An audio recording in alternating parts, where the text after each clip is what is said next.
estamos? Estamos en Zona Infinito, estamos en el Jardín Japonés, estamos en Palermo, estamos en la Ciudad de Buenos Aires. Nuestro entrevistado va a abrir polémica. Dice que el fenómeno UFO no es tan así, que no hay platos voladores, que no hay ciudades energéticas subterráneas. Vamos a escuchar.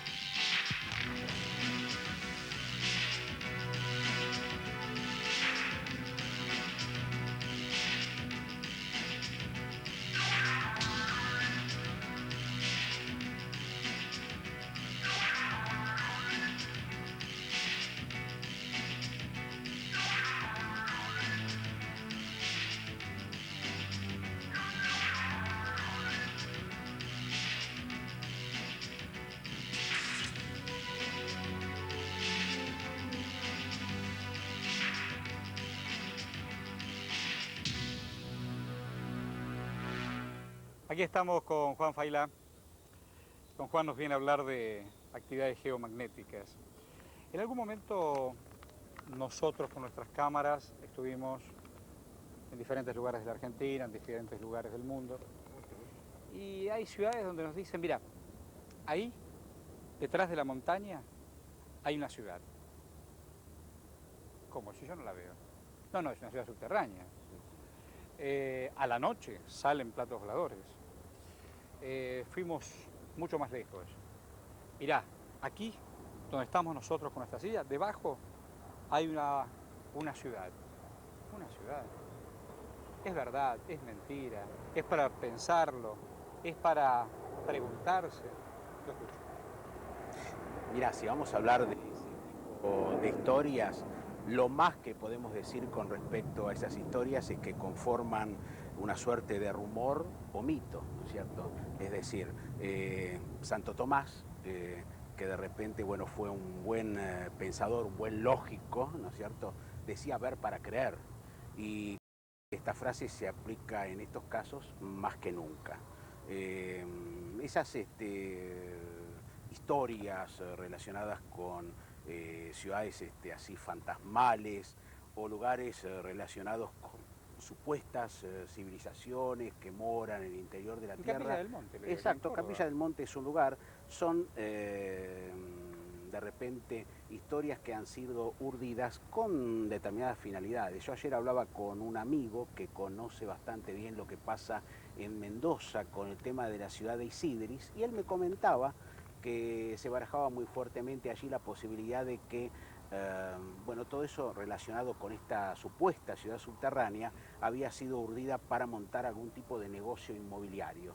Claro, levantar una zona determinada en cuanto a publicidad, etcétera, etcétera, y luego hacer el negocio de comercialización. En Córdoba, bueno, ese tipo de relatos que son meras fábulas fueron aprovechados muchas veces por grupos pseudo religiosos que en alguna época fueron denominados sectas platillistas para, bueno, engañar gente, llevar gente a Capilla del Monte para tener supuestos contactos con supuestas entidades extraterrestres y, bueno, entidades que de repente eran denominadas por estas personas como hermanos superiores o hermanos extraterrestres, etcétera, etcétera, ¿no?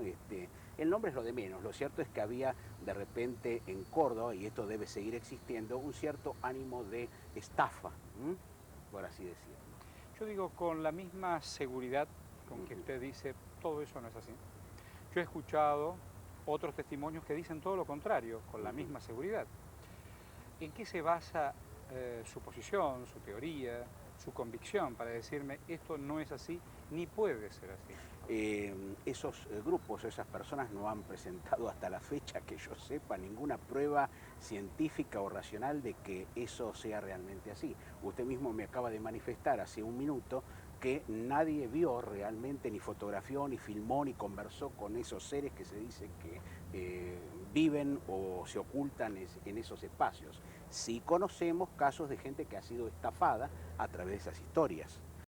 No deseo en este momento dar nombres precisos. El día que tenga que visitar los tribunales de justicia lo voy a hacer en calidad de querellante y no en calidad de querellado.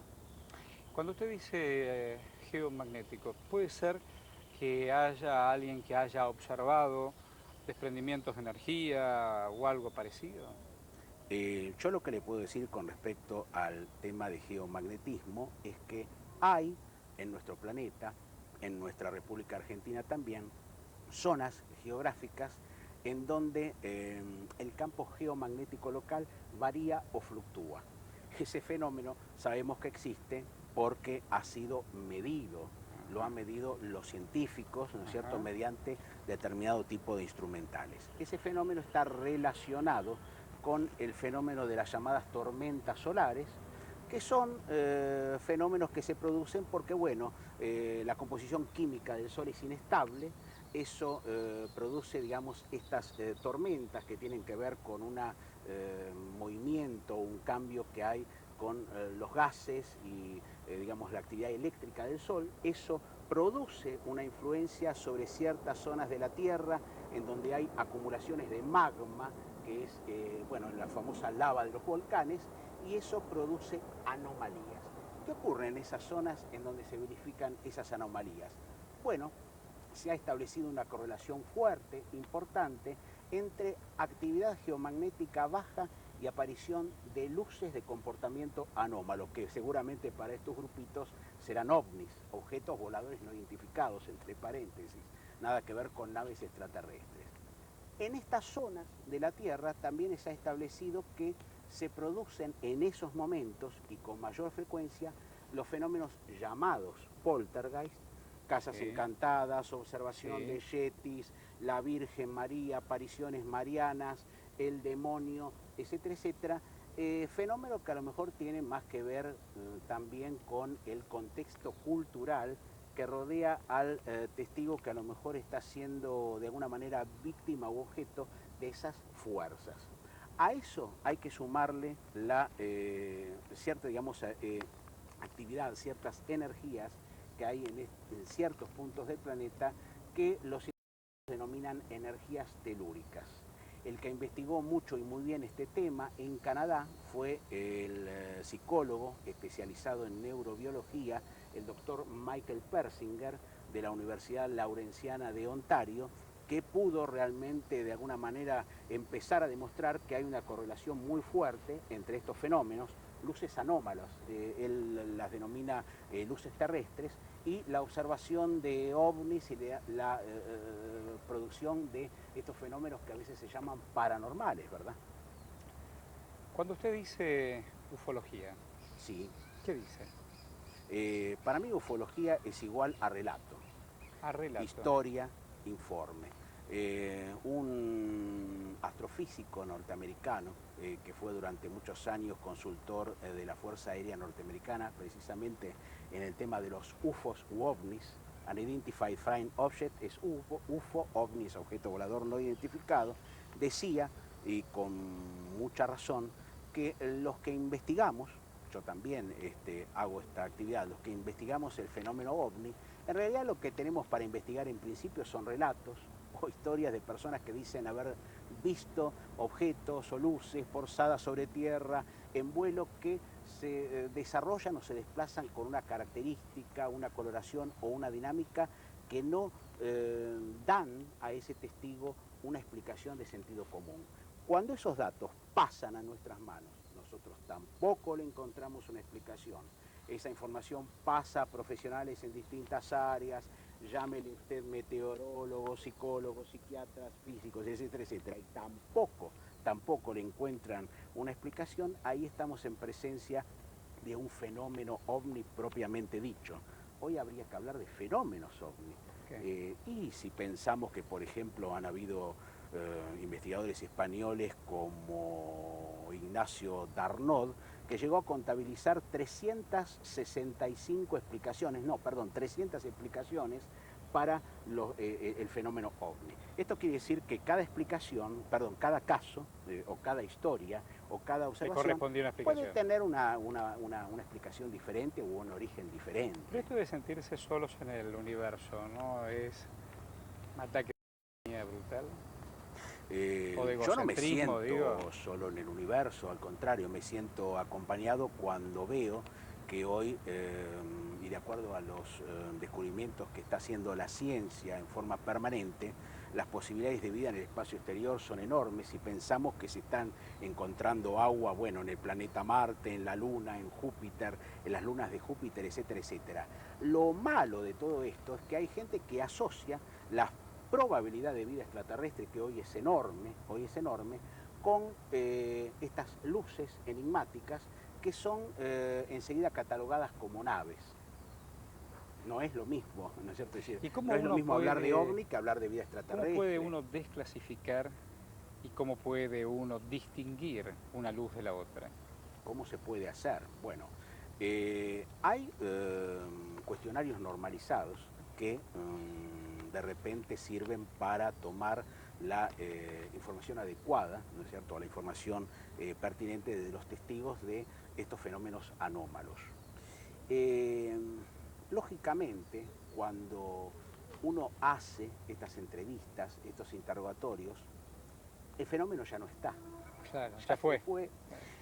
Ya fue, como se dice ahora, y lo único que queda frente a nosotros es una persona, quizás honesta, la mayoría de las veces son personas honestas, que ha quedado asustada porque tuvo un encuentro con algo que no supo explicar, y ahí surge un problema humano.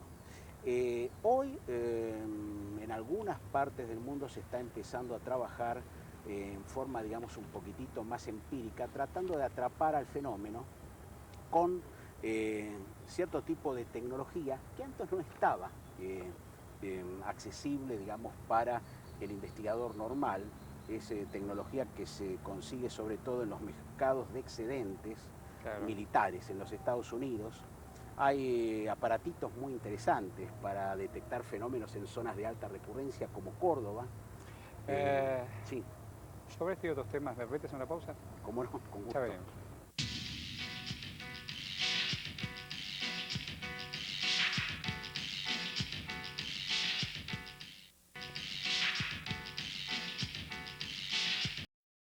Aquí estamos con Juan Failá.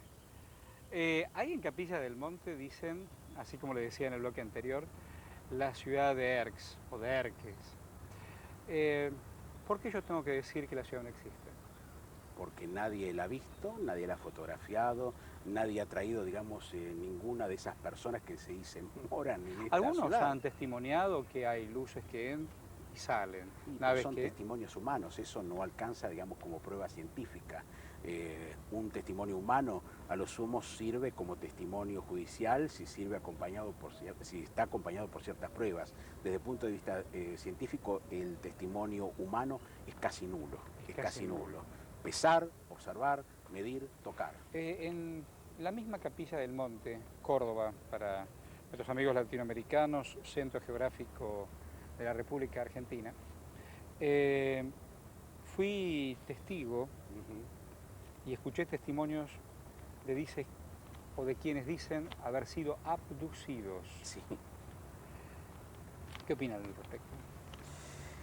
Los relatos de abducción o los casos de abducción son aquellos en los cuales aparece un testigo que dice haber sido secuestrado por seres extraterrestres, haber sido subido a bordo de una nave extraterrestre que para ellos es un ovni, y allí haber sido sometidos a manipulaciones urológicas o ginecológicas. Así es. Esto es una suerte constante en muchos de estos relatos de abducción, no en todos.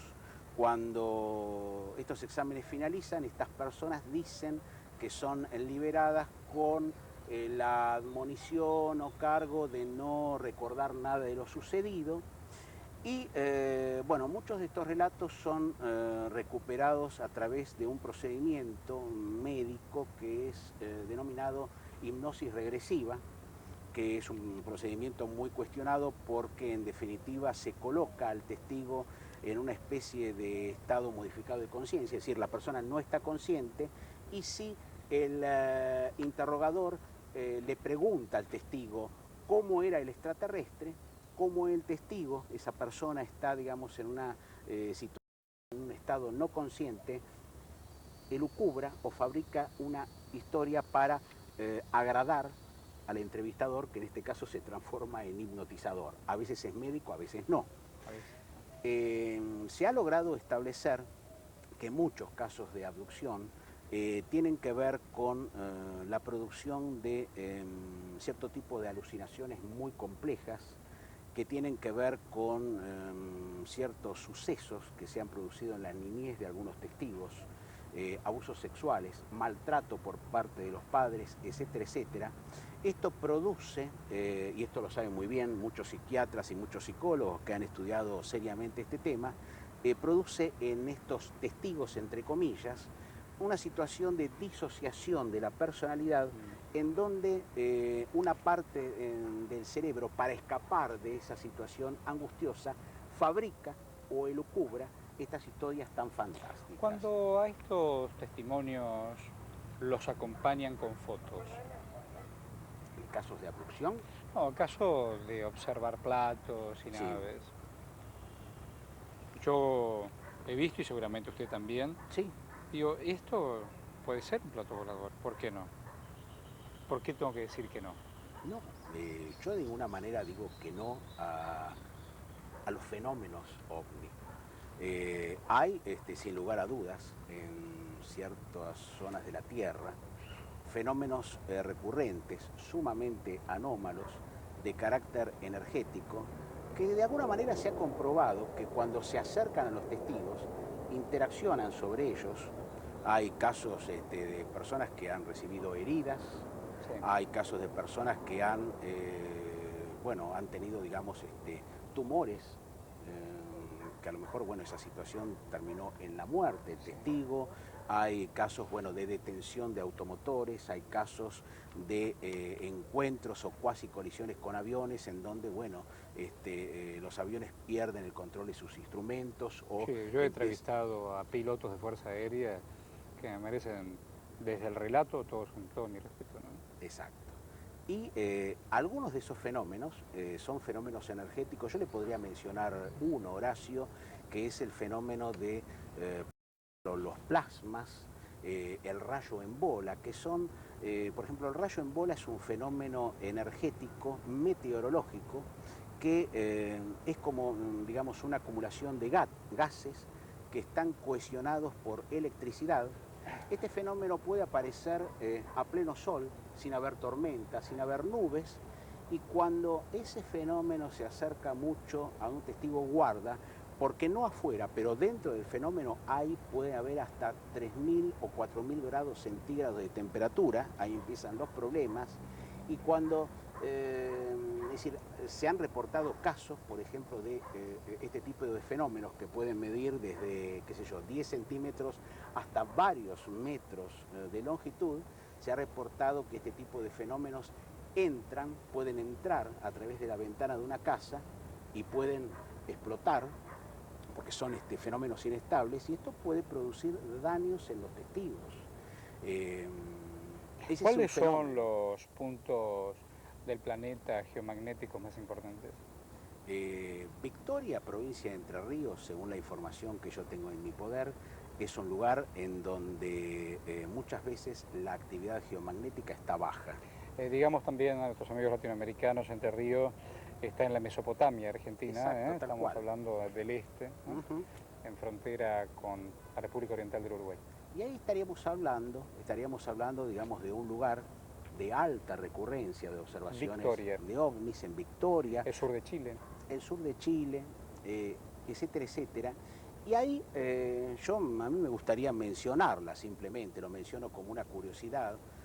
Yo sé que hay algún físico en los Estados Unidos que está trabajando con una hipótesis que dice que esos fenómenos, esas bolas luminosas, esos fenómenos altamente extraños, altamente anómalos, aparecen en esas zonas y que en realidad provienen de otras dimensiones. Él dice que el campo geomagnético local, cuando está alto, forma como una especie de barrera que impide que esos objetos, que en este caso serían naves, ingresen a esas zonas. El problema de estas teorías entre comillas, es que le falta algo, la carga de la prueba. ¿Dónde están las ¿Usted qué piensa de la cuarta dimensión? de la cuarta dimensión? Yo sé que hoy en día hay científicos que ya no trabajan en 4 dimensiones, trabajan hasta en 13, 14, 15 dimensiones mediante ecuaciones matemáticas, Claro. ¿no es cierto? El problema es si estas dimensiones realmente existen, ¿a dónde están? ¿Cómo podemos comprobar realmente que esos fenómenos existen? Por ahora todo no pasa de ser una ecuación matemática, una elucubración mental. No viene esto acompañado por la correspondencia de prueba material, ¿no es ¿Tiene cierto? miedo? Yo no, al contrario. Yo cuando empecé a estudiar estos fenómenos, estaba más o menos entusiasmado o convencido con la posibilidad de la irrupción en nuestro planeta, en nuestra Tierra, de entidades sobrehumanas o subhumanas, de fuerzas maravillosas o sobrenaturales. Y hoy ya no estoy tan convencido. No. O sea, al contrario, no me llevó a mí a ingresar en estos temas el miedo. A mí me llevó a ingresar el entusiasmo, que lo sigo teniendo, pero no pierdo mi sentido Hay una pregunta crítico. que hago siempre, Sí. siempre. ¿Por qué sigue siendo secreto militar para países incluso tan importantes como los Estados Unidos este tema? Es una muy buena pregunta la suya, Horacio. Sí, el fenómeno OVNI en muchos países es secreto de Estado. Yo estimo que eso pasa también en nuestro país, en la Argentina. En los Estados Unidos, yo sé que muchas de estas historias de ovnis, de platos voladores, de flying saucers, el fenómeno de los flying saucers es muy norteamericano, ha tenido que ver con ciertas pruebas de tecnología secreta, inclusive Claro. de tecnología polucionante, Claro. que se han hecho, no Sobre todo después de la Guerra Fría, ¿no? Exacto. Ahora también se sigue haciendo eso en los Estados Unidos. Un número reciente de la revista Mecánico Popular se explayó con lujo de detalles recientemente sobre la existencia de un plato volador nuclear que parece ser que había sido probado en el mayor de los secretos en los Estados Unidos allá por la década de los 60, Claro. y seguramente que si usted o yo vemos ese plato volador decimos que es extraterrestre. Claro. Maniobras que se decía que podían hacer estos elementos, la dinámica, el comportamiento, bueno, sugiere una explicación no Claro. convencional, una de las cuales puede ser la extraterrestre. Muchas veces los gobiernos colocan el manto de secreto con respecto a estos temas cuando no pueden explicar un fenómeno. Cuando no lo pueden explicar, cuando no hay capacidad para llegar a una explicación, o que a lo mejor puede ser que desde el punto de vista científico no se puede saber exactamente qué es eso. Es decir, se ve una luz a 500 metros de distancia. Vamos a acercarnos a la luz. Tenemos la tecnología, tenemos las cámaras fotográficas. Nos vamos acercando y el fenómeno retrocede o desaparece, ¿no es cierto? Entonces, ¿qué pasa? No sabemos qué es. De repente sabemos que a lo mejor en la zona hay gente asustada, sabemos que de repente a lo mejor alguien sufrió algún tipo de daño fisiológico. Claro. Si yo soy un Estado, ¿qué hago? Impongo el manto de secreto. Así es. Esta es una posibilidad, no es la única. Yo siempre digo que el mundo es muy vasto, muy ancho, y ¿quién le dice a usted que a lo mejor tras alguna de estas observaciones o tras alguno de estos casos se esconde algo más importante? Ciro Alegría también decía que era ajeno. Esperemos que estemos todos comprometidos. Muchas gracias, Juan. Al contrario, muchas gracias a usted, Horacio. Ya veremos.